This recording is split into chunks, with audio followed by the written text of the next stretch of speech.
Hello everyone, I am Amit. Welcome back. हम पढ़ रहे हैं द नेशनलिज्म इन यूरोप। जो चैप्टर इसका फिफ्थ टॉपिक है, विजुअलाइजिंग द नेशन। इस टॉपिक में हम डिस्कस करने वाले हैं और उसको आप इंडिया से कोरिलेट करें एक बार कि जब 18th और 19th सेंचुरी चल रही थी तो उस टाइम पर जो आर्टिस्ट थे उन्होंने सोचा कि ये जो मूवमेंट चल रहा है इस मूवमेंट को हमको फेस दें। मतलब कि हम इस मूवमेंट को ऐसा करें कि कोई इसको सिंबल दें। तो इंडिया में नेशनलिस्ट मूवमेंट का टाइम सिंबल किसको दिया गया था? भारत माता को। हम जगह जगह भारत माता की जय बोलते हैं, भारत माता की फ़ोटो लगाते हैं, हमारे नेशनल सिंबल्स हैं। वो सब इसलिए हैं कि लोगों को ये फील हो कि हम लोग सब लोग एक हैं, कनेक्ट हैं और हम यूनिफाइड हैं। इसको करने के लिए आपको फ्रांस का याद होगा, फ्रेंच रेवोल्यूशन टाइम उन्होंने एक फीमेल फिगर को लिया था जिसका उन्होंने पोर्ट्रेट वगैरह जो सर्कल्स चौराहे थे वहाँ पर लगाए थे और लोगों को उनकी पिक्चर्स वगैरह दिखाई थी, मोटिवेट किया था। सेम ऐसा ही यहाँ पर किया गया है। जो फ्रेंच रिवॉल्यूशन के बाद जो यूरोपियन कंट्रीज़ थे, यहाँ पर जो आर्टिस्ट थे, इन सब ने यही किया कि जो फीमेल फिगर था उसको सिंबल बनाया नेशनलिज्म का, उसको सिंबल बनाया लोगों की पावर का, लोगों की यूनिटी का, और उसको जगह जगह प्रचार किया गया कि ये लिखाया गया कि ये जो हमारी मदरलैंड है, ये जो हमारा एरिया है, इस मदरलैंड का फेस ऐसा है। तो लोगों को थोड़ा सा इमोशनली उनको अट्रैक्ट करने की कोशिश की। और ये जो फिगर था फीमेल फिगर, इसको उन्होंने सिंबल माना लिबर्टी का, जस्टिस का और रिपब्लिक का, कि ये जो सिंबल है ये आपको जस्टिस प्रोवाइड करवाएगा, लिबर्टी प्रोवाइड कराएगा, रिपब्लिक नेशन प्रोवाइड करवाएगा।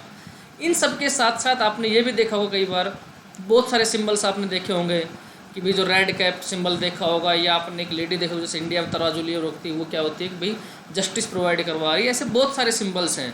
उनका यहाँ पर है कि उन लोगों ने कौन कौन से सिंबल्स जो थे वो उन्होंने इंट्रोड्यूस कराए, लोगों को बताया, उनका प्रचार किया, उनको जगह जगह शो किया गया, पेंटिंग ड्राइंग किए गए। वो सिंबल्स यहाँ पर सारे दिए हुए हैं। ब्रोकन चेन था, बीइंग फ्रीड, कि लोग फ्री हो गए हैं। स्टेप विद द एगल था, ये symbol of the German empire strength, की जर्मन एम्पायर स्ट्रेंथ बढ़ रही। क्राउन ऑफ ओक लिव, ये हीरोइज्म का था। स्वॉर्ड, तलवार, ये readiness of the to fight था, कि लड़ाई के तैयार हो रहे हैं। Olive branch around the sword, willing to make peace, की शांति के लिए था ये। Back black, red and gold tricolour, ये flag of the liberal nation in 1848 band by the duke of the Germans, और rays of the rising sun, beginning of a new era, कि नया कुछ स्टार्ट। ये करीब जो आपको सात जो जो है सिंबल्स दिए हुए हैं, इनका क्या मीनिंग था ये आप देख लेना, वन मार्क्स में भी पूछ लें। पिक्चर बेस्ड क्वेश्चन भी आ सकते हैं। ऐसे कुछ क्वेश्चन आ जाएंगे। उन्होंने लोगों को अट्रैक्ट करने के लिए जर्मेनिया थी, आपको पता है जर्मनी में उन्होंने जर्मेनिया नाम दिया था। तो फ्रांस में उन्होंने जो जो क्रिश्चियन कम्युनिटी का जो सबसे ज़्यादा जो यूज करने जाने वाला नाम उन्होंने वो यूज किया था।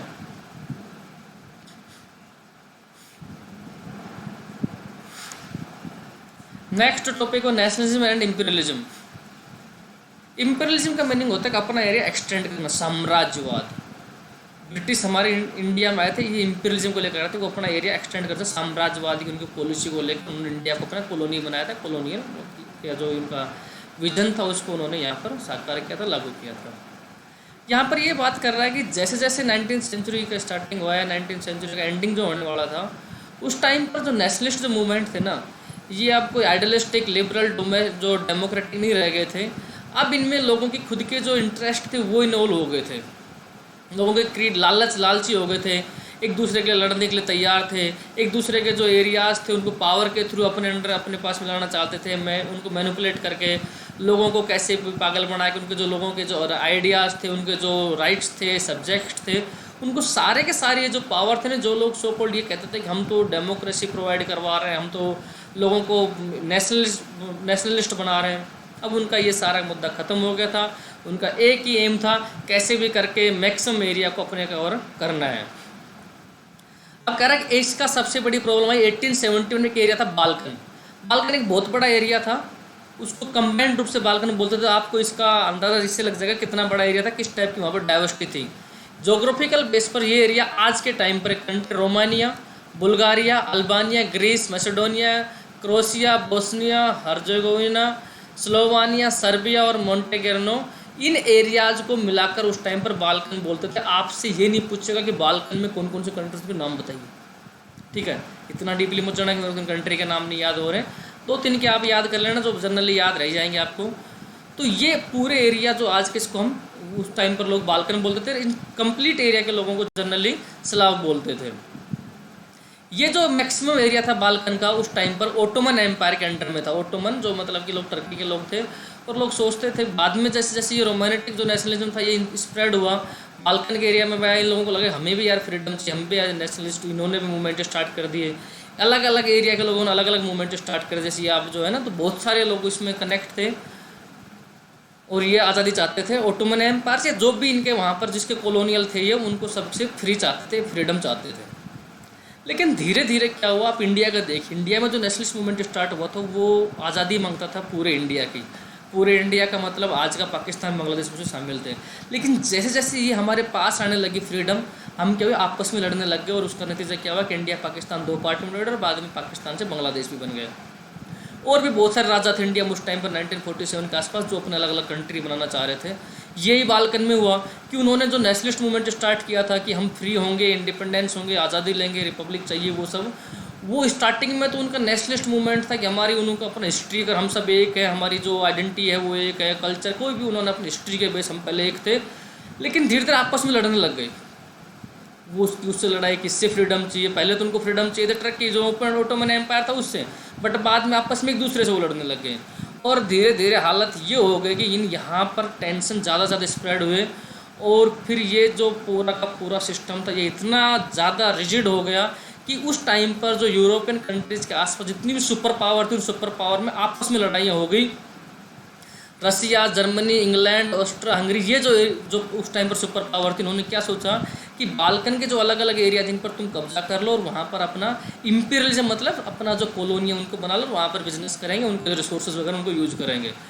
तो ये जो सिस्टम था इसको बोलते हैं कि इंपीरियलिज्म और नेशनलिज्म। अगर सिंपल से हम देखें तो जो नेशनलिज्म है ना, इसका बेसिक मीनिंग ये है कि इंपीरियलिज्म का विरोध करना। इंपीरियलिज्म क्या है कि किसी की दूसरे की प्रॉपर्टी पर कब्जा करके अपनी जो आइडियोलॉजी वो थोपना, वो उन पर लागू कर देना। और नेशनलिज्म क्या है कि किसी अपनी खुद की आइडेंटिटी वहाँ पर शो करना और उसके बिहाफ पर ही रहना। तो इंपीरियलिज्म और नेशनलिज्म एक दूसरे के उल्टे हैं। लोग इंपीरियलिज्म का विरोध करेंगे तो अपने आप को नेशनलिस्ट हो गए, लोग अगर नेशनलिस्ट हो रहे हैं तो ऑटोमेटिकली इंपीरियलिज्म का वो विरोध कर रहे हैं। यहाँ पर ये समझाना चाह रहे हैं। और ये बाल्कन का एरिया इतना टेंशन वाला हुआ कि 1914 में वर्ल्ड वॉर फर्स्ट हुआ था। 1914 में वो उसी की वजह से हुआ था कि ये जो सुपर पावर थी ये आपस में एक दूसरे को कब्जा करने के चक्कर में लड़ रही थी, झगड़ रही थी, और ये बाद में इस पर क्या हुआ, वर्ल्ड वॉर फर्स्ट होकर रहा।